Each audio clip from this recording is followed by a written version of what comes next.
My name is Robert Abasi Stone, and you're tuned into another lecture from the hood. Today, I want to discuss polygamy in terms of how it's been practiced in Africa for thousands of years, as opposed to what we do today in Christian America. And before your sisters out there lose your mind, just hear me out on the benefits of polygamy as opposed to how we do things right now.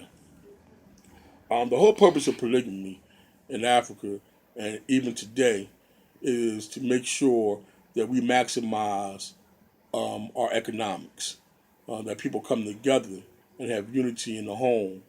Um, and the reason why we need polygamy in the past was because whenever a man went to war, men went to war, they would kill each other, or if there was a shortage of men in the home, we wanted to make sure that every child in the village, in the nation, had a man. And so the father figure in polygamy would be responsible, and that's the underlying word, responsible, for taking care of the children and the families that he's married into. So if his three wives have a combination of five children, he's responsible for all five children. He's the father of all five children. There's no secret.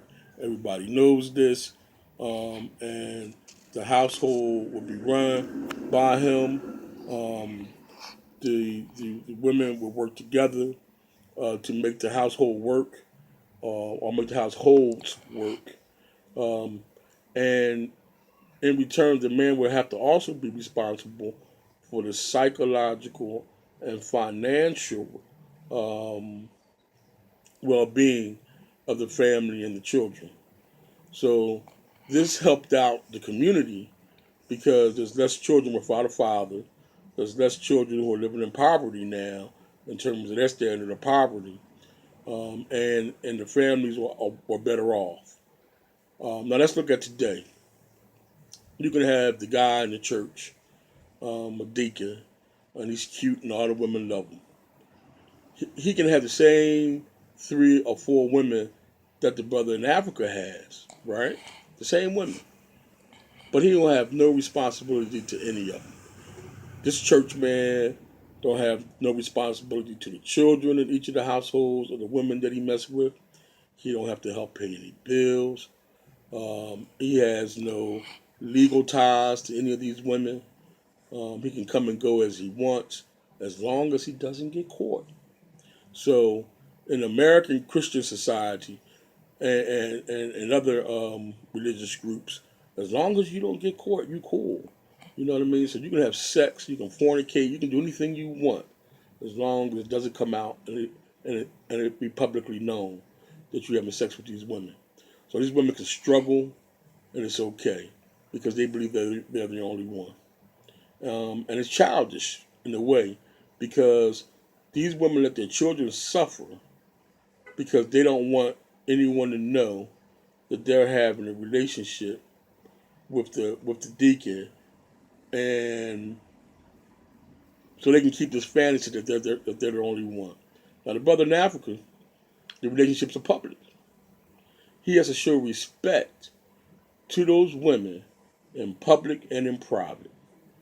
The women can team up and get anything they want from, and they normally do, and get anything they want from the brother in a polygamous relationship.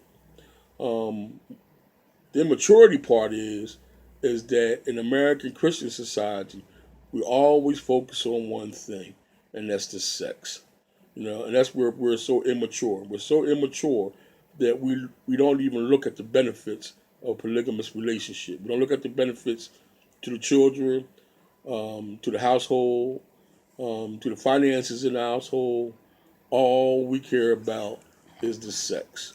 Who's getting the most sex? Who's getting better sex? Is the man getting too much sex? But he can do that as long as he's being deceitful, even in a religious setting as the church.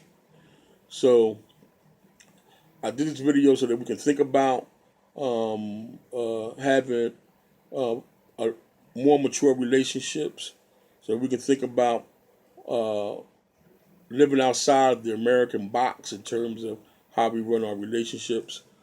Today in America, the woman makes the most money and can probably handle more than one guy today. So, but that's a topic for another discussion. But the man has to be at the head, and right now, since we have a shortage of men, I think that we need to discuss polygamy. People do it right now. They do it in private.